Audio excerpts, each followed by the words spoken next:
Hello, welcome back. We're talking about sound checks this week. It's been quite the rant all week. I've been in rare form here this week.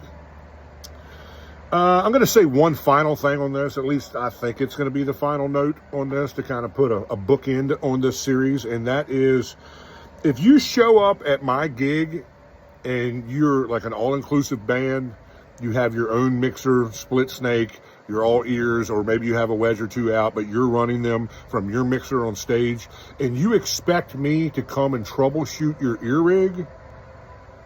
Like, if you're a loyal client of mine, well, if you're a loyal client of mine, I'm probably the guy to put that rig together for you, so I would be the guy to ask.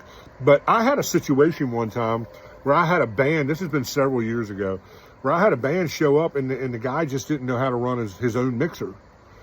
And he just kind of expected me to go up there and train him and teach him how to run his own mixer, 10 minutes before downbeat, 10 minutes before the show was going to start. You know what I'm saying? And it's like, dude, it's not my responsibility to teach you how to run your own gear.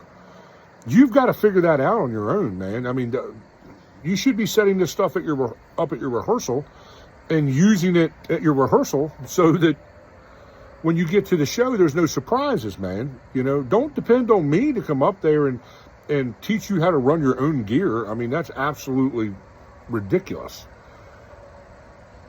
Especially in today's world where there's like 916 million videos on YouTube that can teach you how to do everything. Take the time, dude. And the thing that I run into a lot of times is these guys are just lazy. Like, they just do not want to go out and put in the time to learn how to use their own gear. And I mean, I see this even with guitar players with some of these processors, like the Helix, the Kemper, the Fractals. They have no idea what they're doing with them. And then they show up at my gig and they want me to turn their thin little nothing sounding guitar, I'm ashamed to even call it tone, into a Les Paul through a Marshall. I mean, like, man, I'm pretty good at what I do. I got a pretty strong reputation, but I am not a miracle worker. And as I always say, I am in the business of sound reinforcement, not sound recreation. I'm going to take what you give me and make it louder for the most part. Yes, I can sprinkle some pixie dust on there, but that doesn't mean I'm going to be able to totally recreate what you're doing and make it sound right out front. If it sucks at the source, it's probably going to suck out front, and it's your fault, not mine.